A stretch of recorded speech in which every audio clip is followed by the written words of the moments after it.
हमको लगता है मैया होने के लिए बांधना भी जरूरी है। जब तक 2-4 झापड़ लगावे नहीं तो माई होने का एहसास ही पैदा नहीं होता कि हम मम्मी भी हैं। तो बोलते जरूर हैं पर उनके हृदय में तुम्हारे लिए मंगल कामना होती है, वो सबसे अपने होते हैं। वैसे ही व्यासपीठ से हो सकता है गुरु की वाणी कठोर निकल गई हो, कुछ बोलने के क्रम में कुछ शब्दों के विन्यास इधर उधर हो गए हों, जो शब्द नहीं आने चाहिए हो सकता उस समय में वो शब्द आ गए हों, पर उद्देश्य क्या है?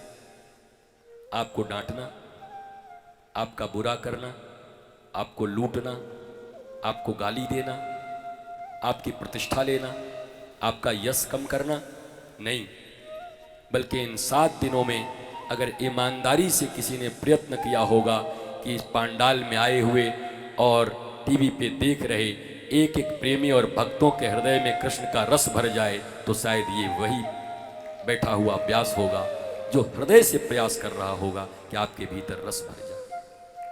आपके यश को मिटा नहीं रहे, आपके भीतर वो रस भर रहे। महाराज, भगवान की अति कृपा हुई,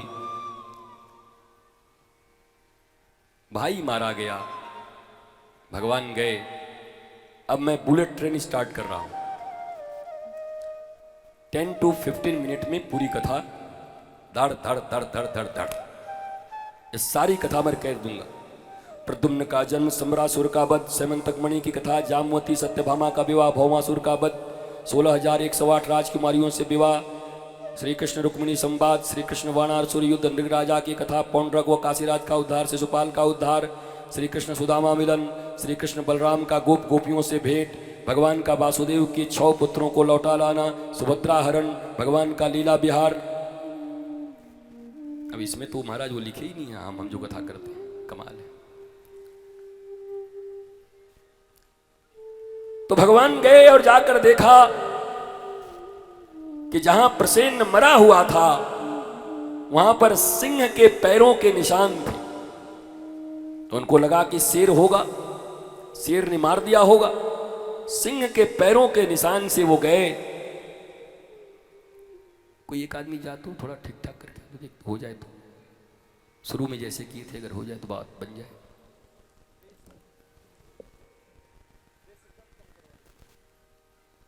आगे जाकर देखा तो एक रिच्छ के पांव के निशान थे, रिच्छ, जामवंत। भीतर गए तो देखा वो मणि थी, जामवती थी। चिल्लाई, जामवंत आए। भगवान का युद्ध हुआ 27 दिनों तक जामवंत से। और अंत में जब भगवान ने एक मुष्टिका मारी तो जामवंत का नस नस ढीला हो गया। पर 27 दिन तक लड़े। बताओ, ठाकुर से भी 27 दिन कोई लड़ सकता है? ये वही जामवंत जी हैं जो हनुमान जी को गुरु बन करके ज्ञान दिए थे कि समुद्र पार कर जाओ।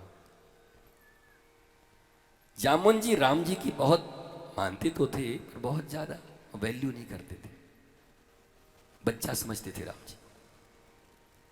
युद्ध करते हुए भी कहीं देखा नहीं था उनको। ध्यान देना भाई, जब भगवान ने